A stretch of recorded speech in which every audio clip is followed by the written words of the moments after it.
ผักตังป่ายหลับลูกควายกินผักตังเก้าลูกเจ้าได้หลายลูกควายได้น้อยหลับลูกเจ้าเป็นเจ้าตังหลายหลับลูกควายปาเฮ่อลูกหลานเป็นหนี้เป็นข้าเนอตื่นมาเหียเนอลุกมาเหียเนอลุกเนอลุกเนอลุกลุกลุกลุกลุกตื่นตื่นตื่นตื่นตื่นตื่นได้แล้วลุกได้แล้วญาติโยมท่านทั้งหลายลูกเจ้าตื่นตัวเจ้าบัวกับหันเยื่องนานาพังพร้อมลูกควายบ่ตันหนทางกีดก้อมก้าตัวบ่ต้อมปุ่นอายจุงเก่งเข้าไว้อย่าไปเฮือขวายต่อหน้าสบายจำไว้เน้อเจ้าจำไว้เน้อเจ้าอรุณสวัสดิ์ธรรมะสวัสดีสวัสดียามเจ้าญาติโยมท่านผู้ฟังทั้งหลายยินดีต้อนรับทุกท่านเข้าสู่รุ่งอรุณวันใหม่ปะกันเจ้านี้เป็นเจ้าของวันพัดวันพฤหัสบดีที่10เดือนสิงหาคมพุทธศักราช2566วันนี้เป็นวันเดือน10เหนือแฮมเก้าค่ำเดือน10เหนือแฮมเก้าค่ำพร่ำว่าเป็นวันพฤหัสบดีตี5เป็นต้นไปเจิญจวนเจริญปอนญาติโยมทั้งหลายได้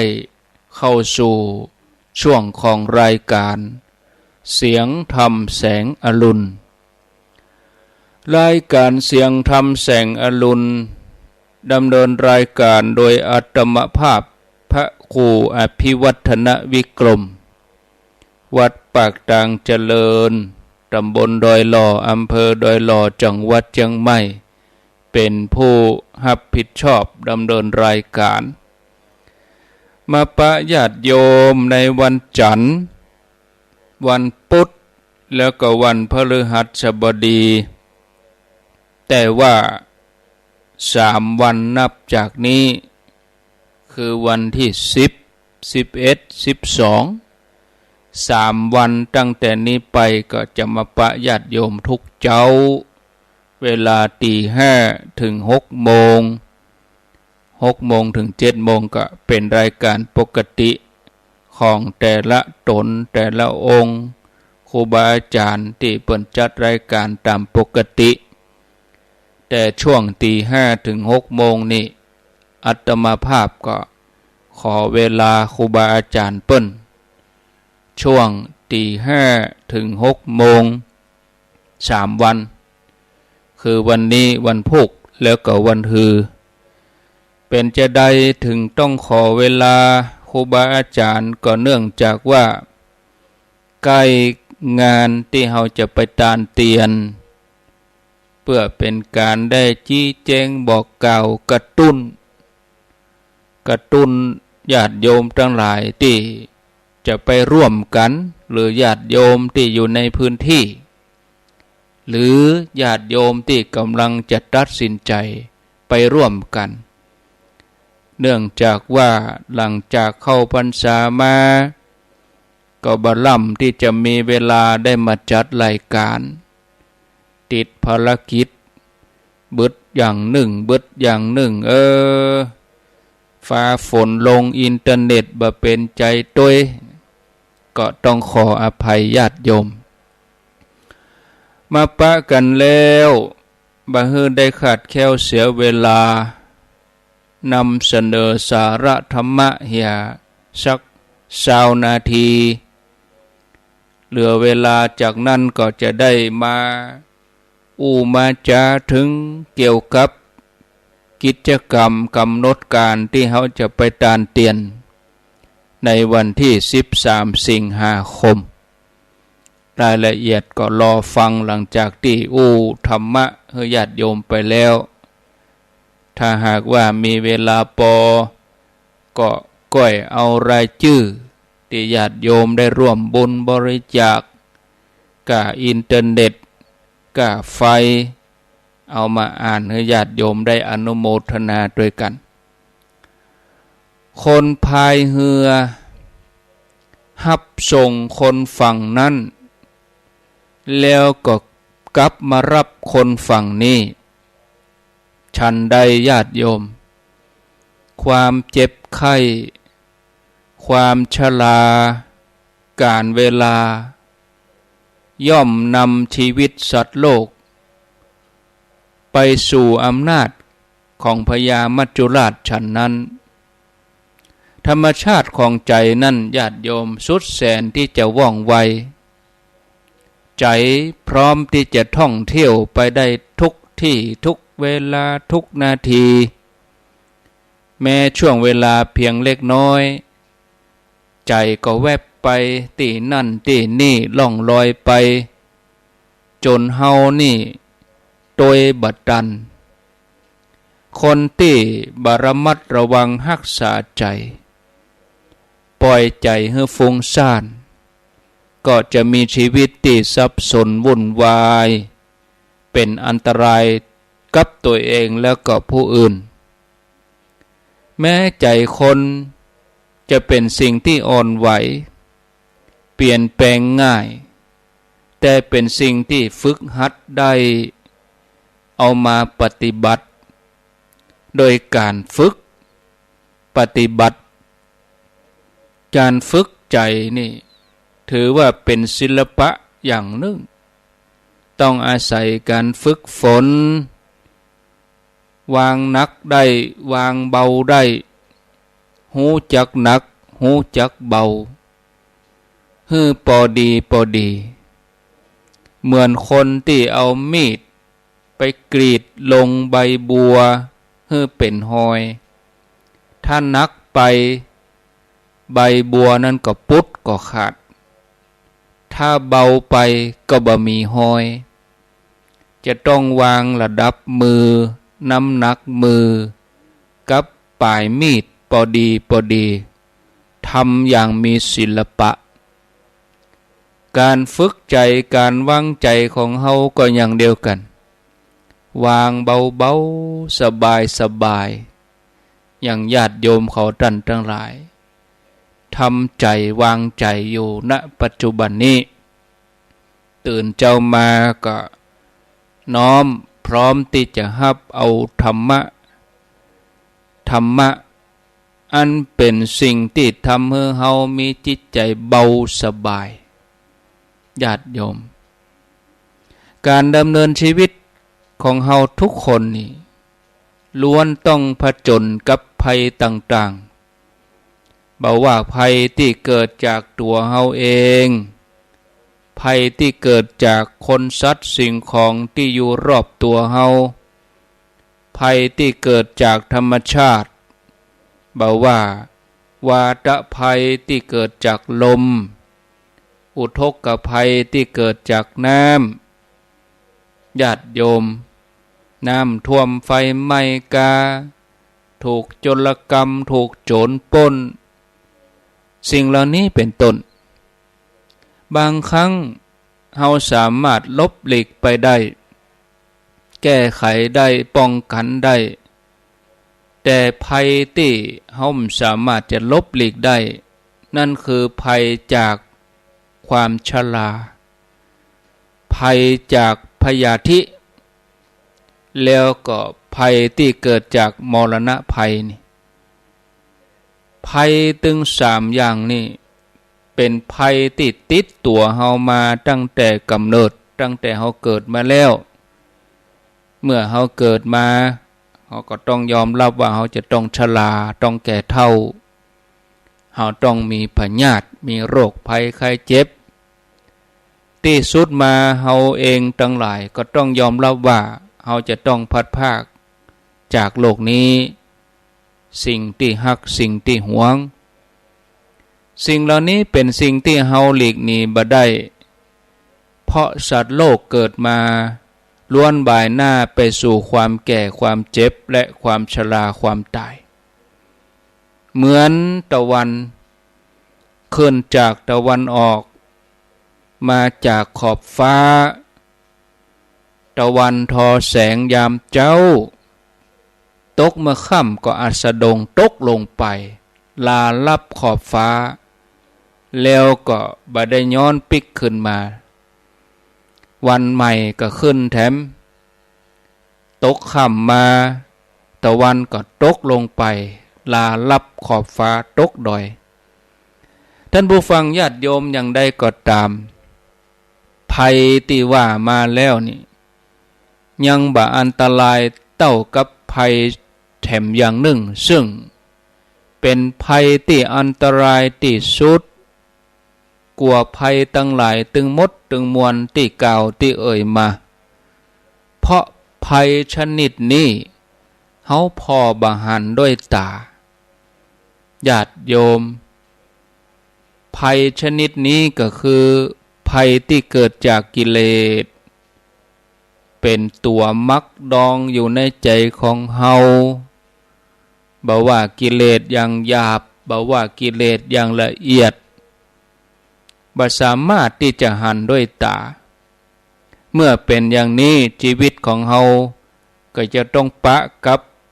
พยันอันตรายต่างๆมีนักมากมายตึงภัยในปัจจุบันชาติภัยในสังสารวัฏที่เกิดจากกิเลสอาสวะที่มันมักดองในใจของเฮาข้ามภพข้ามชาติท่านผู้ฟังญาติโยมทั้งหลายเมื่อชีวิตเต็มไปด้วยภัยรอบด้านอย่างนี้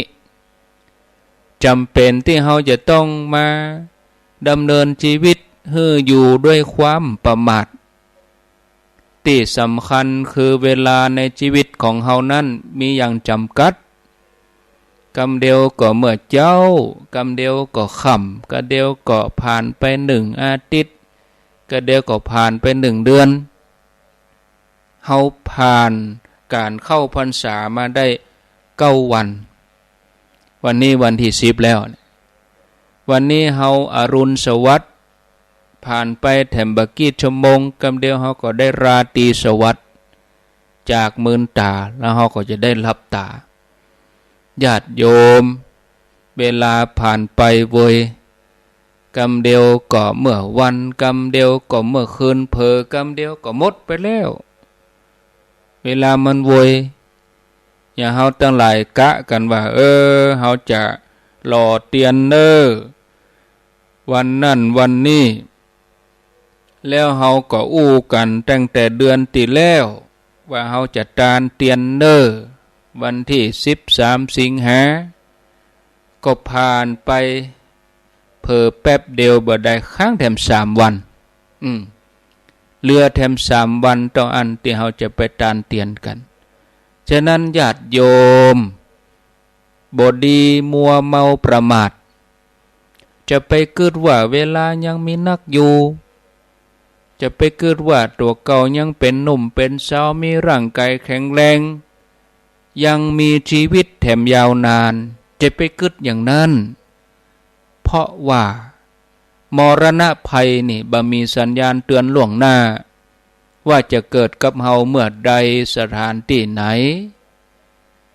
ในพระไตรปิฎกปรากฏถึงมรณะภัยไว้2 อย่าง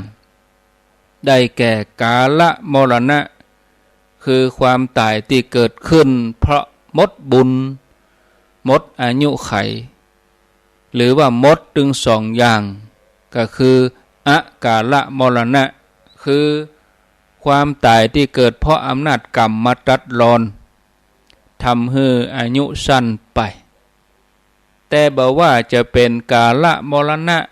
ก็ว่าอกาลมรณะที่สุดก็จะต้องจากโลกนี้ไปชีวิตของมนุษย์เฮานั้นเกิดยากตายง่ายชีวิตมนุษย์เป็นชีวิตที่เปราะบางบ่ได้แข็งแรงบ่ได้ทนทานบ่ได้เป็นอมตะเสื่อมสลายเวยญาติโยม ฉะนั้นดีที่สุดก็คือต้องบ่ประมาทใจชีวิตที่เหลืออยู่น้อยนิดนี่ให้คุ้มค่าให้เกิดประโยชน์สูงสุดต่อตัวเฮาต่อสังคมต่อเจ้าโลกในยุคสมัยที่มนุษย์อายุเฉลี่ย 60,000 ปีมีเจ้าลัทธิที่เรืองปัญญาคนหนึ่งชื่อว่าอารักกะเจ้าลัทธินี้เป็นผู้ที่ปราศจากความกำนัดยินดีในกามอารักกะซึ่งเป็นศาสดาก็มีสาวกหลายร้อยคนท่านสอนสาวกของท่านเสมอว่าดูก่อนพราหมณ์ชีวิตของมนุษย์ทั้งหลายมีทุกข์นักมีความคับแค้นควรรีบทำบุญกุศลควรประพฤติพรหมจรรย์เพราะสัตว์ที่เกิดมาแล้วจะบัดตายนั่นบ่มีดูก่อนพราหมณ์หยาดน้ำค้างบนยอดหญ้าเมื่อถูกแสงพระอาทิตย์แสงตะวันพระอาทิตย์อุทัยทอแสงขึ้นมาน้ำค้างบนยอดหญ้าก็ย่อมเหือดแห้งหายไปบ่ได้ตั้งอยู่นานฉันใด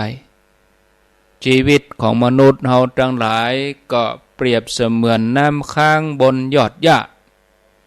คือชีวิตเป็นของน้อยแล้วก็มันแสนสั้นมีความทุกข์มีความคับแค้นนักจะพึงถูกต้องได้ด้วยปัญญาก็ควรจะรีบเห่งเสาะแสวงหาบุญกุศล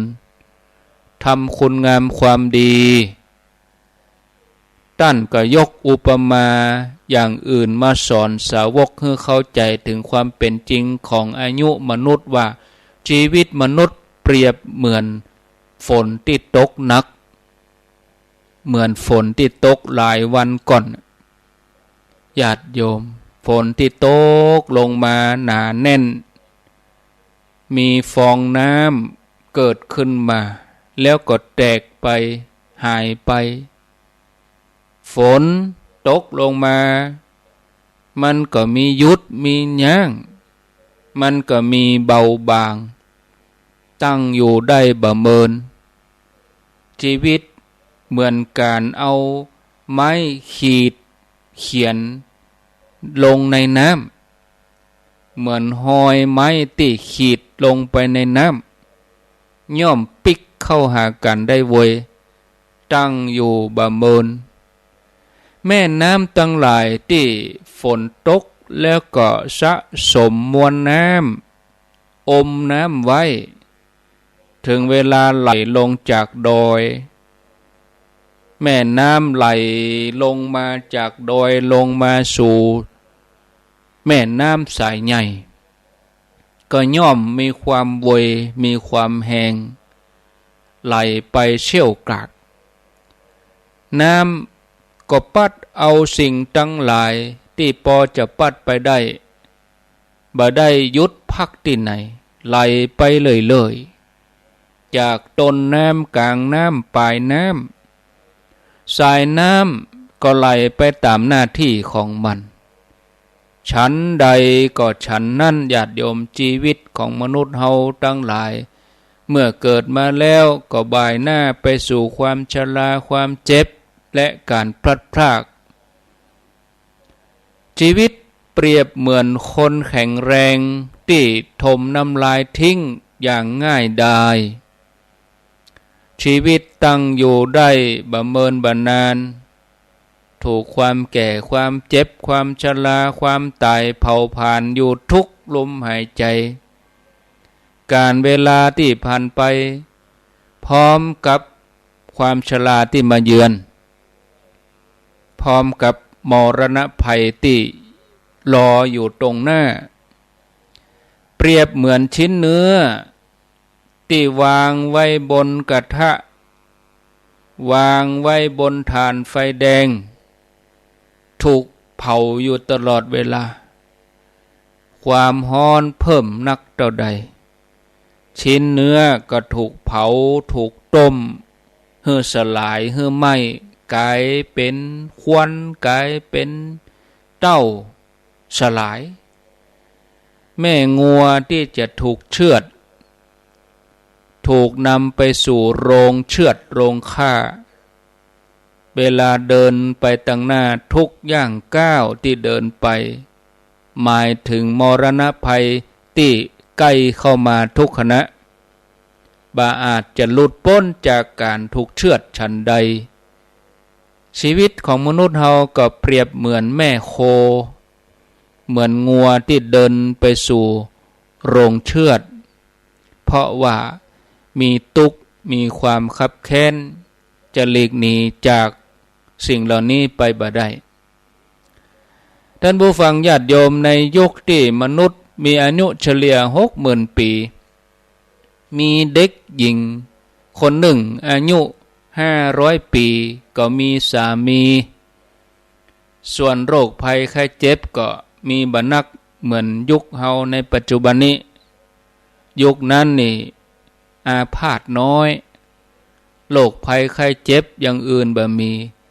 มีเพียงแต่6โรคนี้เท่านั้นคือโรคความเย็นโรคความร้อนโรคหิวโรคกระหายโรคปวดหนักปวดเบาตัวอันน่ะมี6โรคนี้ตัวอันแต่บัดเดี๋ยวนี้มันเป็นโรคสะปะ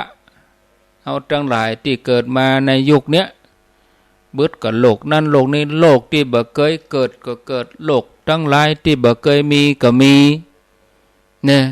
โลกเกิดขึ้นมากมายโลกบางชนิดก็มียารักษาโลกบางชนิดก็บ่มียารักษาอายุไขของมนุษย์เฮาก็เลยสั้นเวลาในการสร้างความดีในการสั่งสมบารมี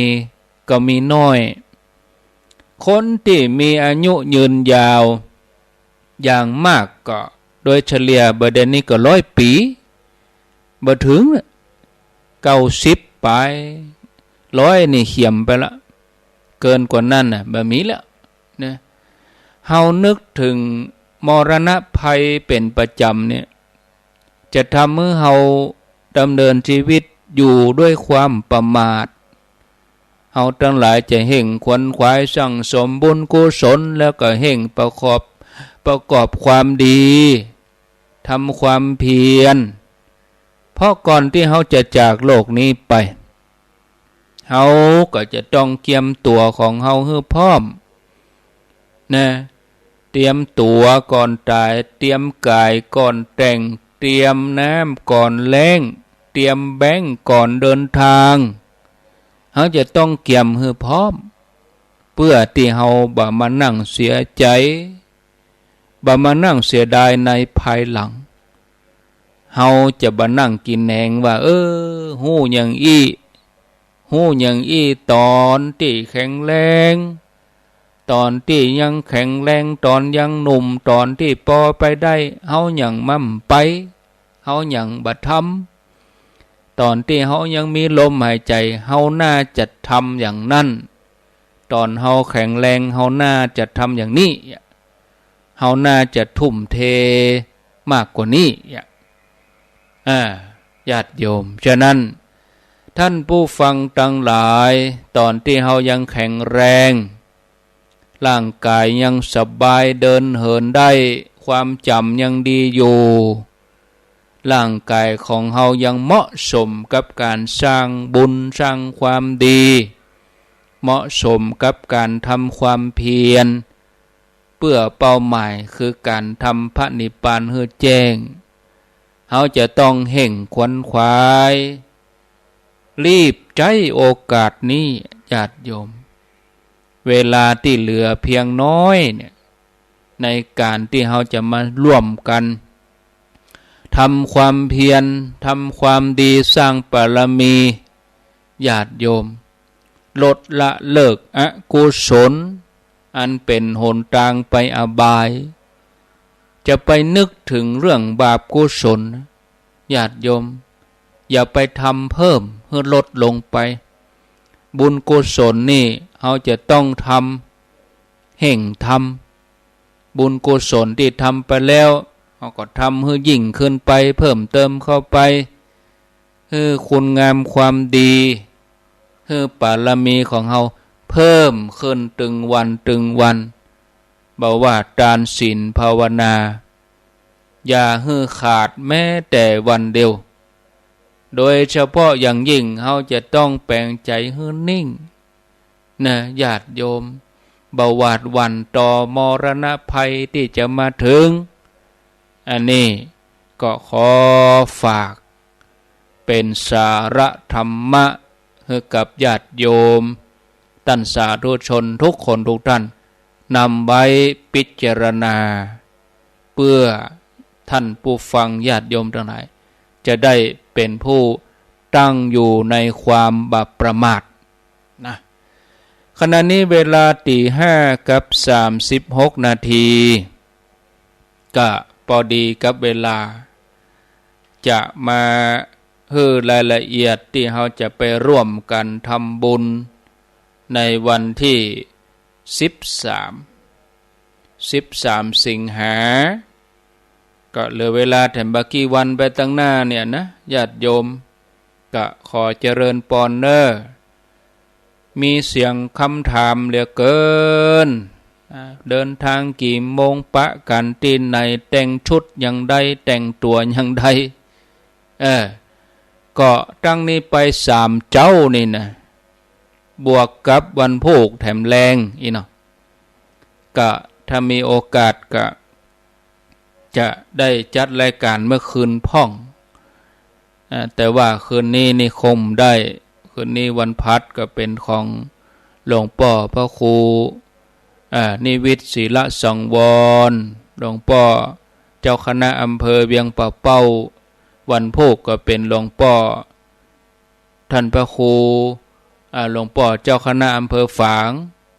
หลวงพ่อพระครูสุจิตานุรักษ์วันศุกร์ในวิทยุคลื่นสีขาวเฮานี่มีเจ้าคณะพระสังฆาธิการมีครูบาอาจารย์หลายตนเนอะเปิ่นมา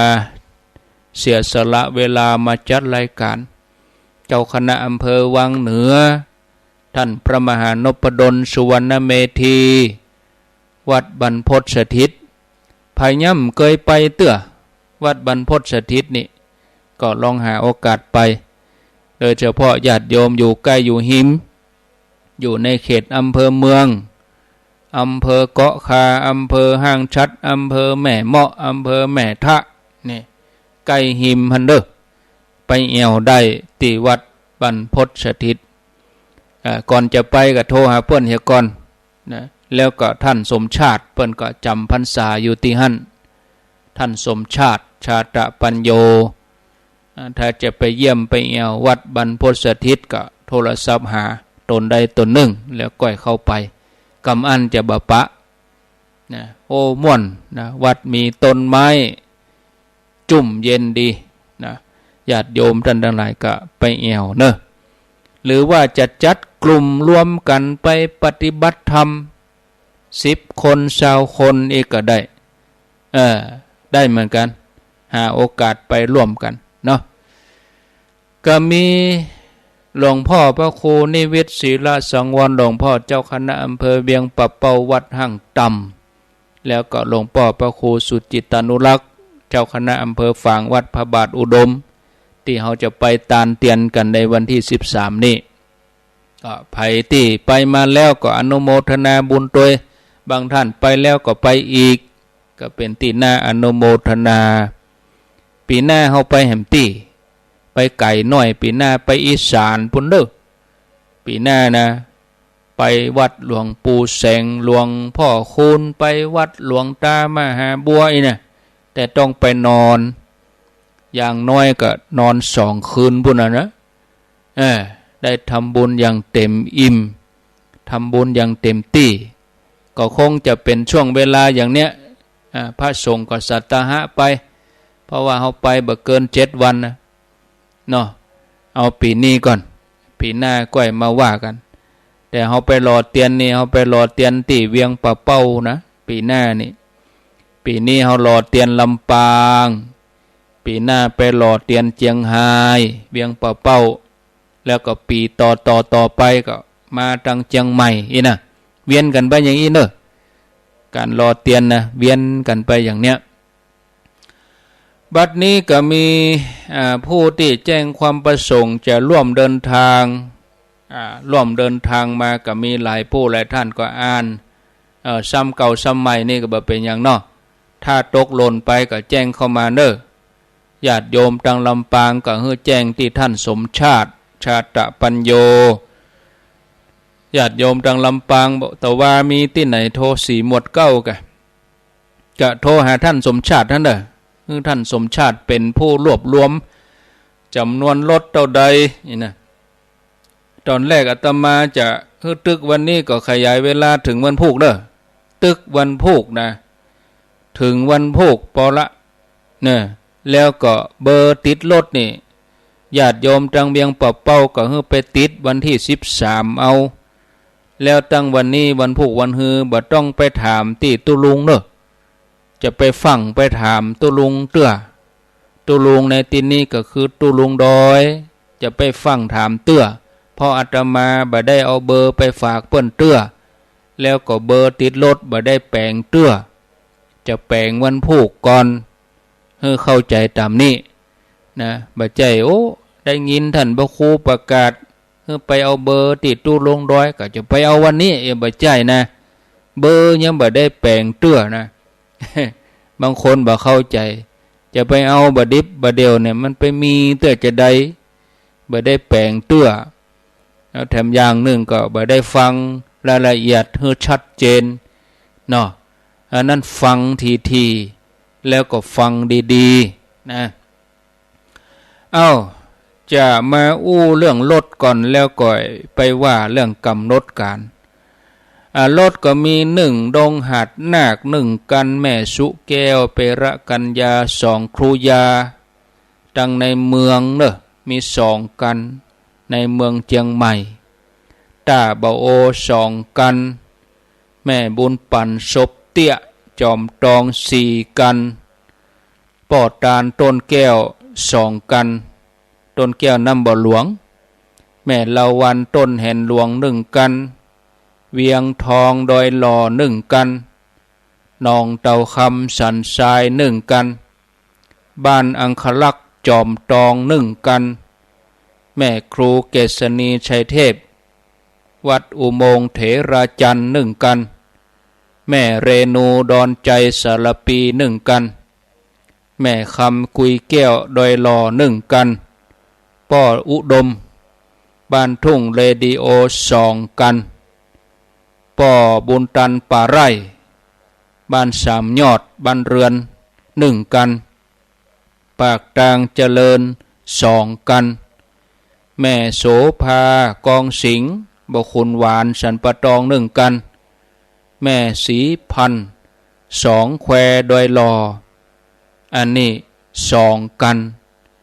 แล้วก็แม่หน่วยบ้านกวนบคุณหวาน1กันนะต่อไปก็มีญาติโยมตัง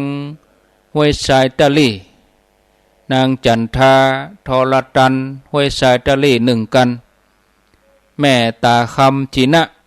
เหล่าป่าฝางแม่วาง1กันแม่จันติบแสงทองป่ากล้วยสารปี1กันแม่บัวลันจำปาอิ่มบวกก้างสันกำแพง1กันนะแล้วก็แม่หอมมีมาพระเจ้าหูญาณตาตุ่มนี่นะ1กันแม่พรกับแม่น้องอันนี้แจ้งมาคนละเลขถ้าอย่างใดก็โทรมายืนยันกันเด้อแม่น้องบอกว่า8กันแม่พรบอกว่า6กันนี่นะ ไปด้วยกันก็ยังได้มุ8ก็ว่า6ยังได้ก็บ่เด้อยังได้ก็บอกกรรมจะ6กันก็จะ8กันก็นะแม่น้องบอกว่า8กันเนี่ย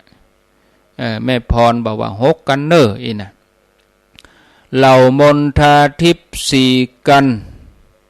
สิริมังคลาจารย์2กัน แม่เล่หนองล่องหนึ่งกันแล้วก็หนองไหวหนองไหวหนองห้าน้ำบ่อหลวงหนึ่งกันแม่จันทิพย์บอกแล้วเหรอแล้วก็โทรมาแถมตะวานี่แปลว่าซ้ำซ้อนนะกากบาทไปลบออกไปละแล้วก็ป้อสมัยแม่พิมพาใหม่เขียวบ้านดงประสางหนึ่งกันตอนนี้ก็มีอยู่49เฉพาะรถตู้นะ49กันแล้วก็รถส่วนตัวนี่ที่แจ้งเข้ามาเปิ้นบอกชื่อพ่องบ่บอกชื่อพ่องก็ประมาณ20กันรถส่วนตัวนี่ก็จะมีตึงรถเก๋งจะมีตึงรถโดยสารที่เป็นรถ4ล้อโดยสารนี่ก็เปิ้นก็ใส่คนได้นักอยู่12คนพ่อง15คนพ่องก็พยายามจะไปฮื้ออัดเกินไปเพราะว่าเราเดินทางไกลถ้าอัดนี่โอ้มไหวนะต้องฮื้อมันโล่งๆอันนั้นก็อาตมาก็คาดหมายว่ารถตู้นี่ประมาณ50กันนี่นะรถส่วนตัวนี่สัก20ปลายอันนี้เฉพาะที่เชียงใหม่ละปูนเวียงปะเป้าเนอะอันนี้ยังบ่รวมทางลำปางด้วยลำปางนี่จะสรุปวันพุธญาติโยมที่จะไปก็สรุปวันพุธเด้อเพื่อแจ้งเนี่ยกำหนดการที่จะเดินทางอันนี้กำหนดเฉพาะเขตพิกัดที่เชียงใหม่ละปูนดอยหล่อนี่นะถ้าญาติโยมทางลำปางนี่ก็ญาติโยมก็ต้องบวกเวลาเข้าไปเนอะถ้าทางเวียงปะเป้าก็ต้องลบเวลาไปถ้าอาตมาเขาออกตีสี่เวียงปะเป้าก็จะต้องออกประมาณตี5เกิน6โมงเพราะว่าเปิ้นอยู่ใกล้ก็มาทางแม่สวยออกทางบ่อน้ำมันฝางไปปุ่นก็ประมาณ8โมงก็ถึงละเวียงปะเป้านะถ้าออก6โมงนะถ้าออก6โมงก็8โมงก็ถึงละส่วนที่อาตมาเขาสายใต้โดยรวมจนถึงแถบแถวญาติโยมแม่ริมแม่แตงญาติโยมทั้งในเมืองสันปะตองแม่วางได้หล่อบ้านห้องเวียงหนองล่องจำตองนี่อันนี้ก็ออกตีสี่เวลาตีสี่คือ4 นาฬิกาล้อหมุนแล้วก็ไปรอกันเวลาตี5เกิงนี่ไปรอกันที่ปั๊มปตท.แม่ริมปั๊มปตท.แม่ริมปากทางเสมิงไปเอาเบอร์รถทันเดอร์อันนี้เฉพาะโยมที่อยู่ทางสายใต้เฮานาส่วนญาติโยมเวียงปะเป้าก็ไปเอาเบอร์วันที่13ฮะนะเนาะเพราะว่าวันนี้ก็ตึมตันอาตมาวันนี้จะไปปะหลวงปู่อยู่ปะตุลุงดอยเขาวันนี้ประชุมกันที่ม่อน42เมืองกับเบอร์แปลงบัดนั้นเพราะว่าญาติโยมเขาแจ้งจ้าแจ้งจ้าบอกคือตึกวันที่10เนอะก็บางคนก็ยังบ่ได้เด้อท่านยังบ่ได้รวมตัวกันเตี้ยวะเพิ่นจะทานวันใดก็ว่านั่น เพิ่นจะไปทานเตียนวันที่หยังก็ว่าก็ธรรมดานะก็ไปรวมกันจุดแรกที่หั่นเวลาตี5เกิงแล้วเสร็จเรียบร้อยก็จุดที่2เฮาก็ไปรอกันอันนั้นทุกสายทุกคณะไปรอกันที่ปากทางปางกว้างแม่แตงก็หน้าค่าย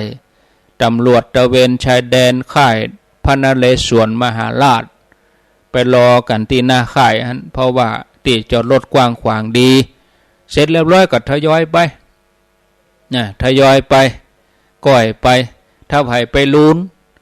บาหันเจ้าหมู่ก็แสดงว่าไปเปิ้นไปกันละเอาเวลาว่าเฮาบ่ได้รอเอาคนเอารถว่าเฮาเอาเวลาว่า5โมงเกิงก็คือ5โมงเกิง5โมงเกิงถึงฮันเนอร์ก็คือ5โมงเกิงแม่เขามาถึงเพชรแล้ว5โมงท่านบ่ต้องโทรหาเปิ้นบอก5โมงแต่ถ้าเลย5โมงเกิง เฮาไปถึงปั๊มน้ำมัน5:40บ่มีคนบ่มีรถก็แสดงว่าเปิ้นไปก่อนแล้วเอาเวลาว่า5:30คือ5:30นะบางทีไปถึงก่อนบาหันตั๋วบาหันตั๋วตู้เจ้าบาหันไผมาแจกเบอร์ถามว่าเวลากี่โมงแบบเดี๋ยวนี้กำลัง5:00อยู่ก็เปิ้นบอกว่า5:30แล้วเฮาไปถึง5:00ก็โทรหาติ๊กเนี่ยอันจังมีเหมือนกันหรอท่านพระครูมีไหนเหี้ยผมมาถึงแล้วอีแม่มาถึงแล้วอีแม่มาถึงกี่โมงก็มาถึง5:00ท่านแล้วเฮาบอกกี่โมงเฮาบอก5:30เป็นยี่โล ฉะนั้นเอาเวลาว่า5:30คือ5:30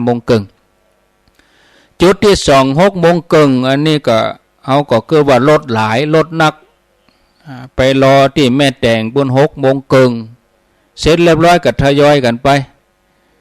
เฮามีการจัดขบวนตัวกันเป็นเส้นนิ่มไปทยอยกันไปกลุ่มไหน3กัน2กันไผจะไปก่อนไปหลังแต่ว่าจุดที่เฮารวมกันที่เฮาจะตานจุดแรกก็ที่วัดโสภณารามจำชื่อไว้เหียวัดโสภณารามบ้านห้วยงูในมันเข้าทางใดท่านพระครูนี่ก่อนจะเข้าสู่ตัวอำเภอฝางอันตัวเมืองเฮาก็จำห้างแมคโครจำห้างแมคโครป้ายเปิ้นจัดใหญ่บอกกองถึงห้างแมคโครก็ชะลอรถแล้วก็เลี้ยวเข้าไปเลยเลี้ยวซ้ายเข้าไปอันนั้นเฮาไปกินข้าวง่ายที่หั่นบ่เกินกี่โมงควรที่จะไปถึงที่วัดโสภณารามห้วยงูในบ่เกิน8:30เด้อบ่ควรเกินไผไปก่อนก็บ่เป็นหยังซ้ำดีไปก่อนก็ดูต่างแล้วก่อนจะเข้าวัดต้องเข้าห้องน้ำเหี่ยก่อนเด้อปะปั๊มแถวชัยปราการกาเจอปั๊มแถวเมืองฝางกาเข้าห้องน้ำเหี่ยก่อนอันนี้ผู้นำบุญตัวรถตู้ตัวผู้นำที่ฟังอยู่เนี่ยเขาจะเป็นแน่เข้าที่วัดเพราะว่าคนมันไปตุ่มเดียวมันลงกันกำเดียวในห้องน้ำบ่พอเขาจะต้องทยอยธุระอย่างต่างๆจะนักจะเบาก็อย่างก็ต้องเข้าห้องน้ำให้เรียบร้อยมันไปถึงสถานที่ไปถึงวัดมันสบายไม่ใช่ว่าไปถึงวัดแล้วโอ้รถไปกำสิบต้องเข้าแถวยาวเหยียดนะต้องเข้าแถวยาวเหยียดไปยืนเข้าแถวโดยป่นสันยงเนอะเข้าห้องน้ำทำธุระเหียก่อนสบายใจดีแล้วก็เข้าไปที่วัดโสภณารามบ้านห้วยงูในเฮาก็จะมีเตียนตั้งไว้อยู่10 เล่มที่เฮาตานนี่มี9แล้วก็ของวัดห้วยงูใน1 เล่มเฮาก็ทำบุญกันที่หั่นกินข้าวง่ายกันที่หั่นพักถึงรถถึงคนแล้วเฮาก็ก้อยจัดขบวนกันจัดรถจัดแถวไปที่วัดพระบาทอุดมแต่ว่าตอนที่เฮาลุกจากเชียงใหม่เฮาลุกจากเชียงไฮ้เฮาลุกจากลำปางนี่คือต่างคนต่างไปแต่เฮาไปจุไปรวมกันที่ห้วยงูในก้อยไปจัดขบวนกันที่ห้วยงูในหั่นเด้อจะไปฟังปุ่งไปที่พระบาทอุดมเตื้อเข้าใจตามนี้นะบางทีคนฟังทีบางทีฟังเอาก้าที่เปิ้นจัดการเหียฟังเอาก้าวันที่เหียรายละเอียดบ่ฟังถึงเวลาปฏิบัติแต่เฮามาอย่างเพเจ้าหมู่มีไหนเหียหมดนั่นไปถึงที่พระบาทอุดม8:00ปลายอันนี้ก็ไปตันเปิ้นไปก่อนเจ้าหมู่มีไหนบ่ฮู้เปิ้นบ่ได้ตานเตื้อเฮาจะตานกันเวลา10:30ที่วัดพระบาทอุดมเวลาสัก9:30 10:00เฮาก็ออกจากห้วยงูในแล้วก็ไปถึงที่พระบาทอุดม10:30ไปถึงเฮาก็ตานแล้วก็ถวายเพลกินข้าวตอนแล้วก็ต่างคนก็ต่างแยกย้าย บางพ่องจะไปแอวต่อบางพ่องก็จะไปบ้านญาติก็หันใจคนอยู่ไกลเขาก็จะได้ปิกเจ้าหน่อยนี่นะกลัวเรื่องฟ้าเรื่องฝนแต่เข้าใจว่าตั้งวันนี้ไปก็เบาบางแล้วมาพอเรดาร์มาพอที่เปิ้นเอามาออกคือนี่นะเป่งแล้วเนอะวันนี้เป่งละแต่ว่าก็บ่มีละฝนวันนี้ก็เป่งละวันพุธก็ดีละเดินทางสะดวกบางท่านช่วงที่ฝนซึ้งตั้งแต่วันที่1ถึงวันที่8แต่ว่าวันศุกร์นี้บัดตัดสินใจเด้อท่านกลัวฝนตกเนี่ยมันบ่เจ็มบนอาตมาว่านะมันก็เบาบางละฝนมันมีตกมันก็มีย่างประเด็นนี้ย่างแล้วมันก็เป็นข้ออ้างแต่คนจะไปเปิ้นถึงไปบ่เกี่ยวละคนเปิ้นจะไปเปิ้นถึงไปจะฝนซึ้งก็ฝนตกไปถึงไปแต่ว่ามันติดขัดหน่อยคนเฒ่าคนแก่จะเดินทางก็ฝนตกนี่ก็ต้องระมัดระวังจะไปฟังลูกฮื้อเหลวเตียวฮื้อพอลูกฮื้อเหลวก็คือว่าเฮาลูกแล้วเฮาต้องเหลวพอลืมครัวกะลืมกระเป๋ากะลืมถุงกะลืมโทรศัพท์กะลืมนั่นลืมนี่ลูกแล้วเฮาต้องเหลวพอก่อนเตียวฮื้อพอก็คือพอให้มันดีๆพอตีนพอตั้งลุ่มพอตั้งบนพอตั้งหัวพอตั้งแข้งตั้งขาจะไปพะเลอพะล่าเมาเมาหยังแล้วไปพะเลิดไปเจ้านี่มันลำบากคนเฒ่าถ้าได้เจ้าแล้วมันยุ่งจะไปกั้งไปฝังให้มีสติเตียว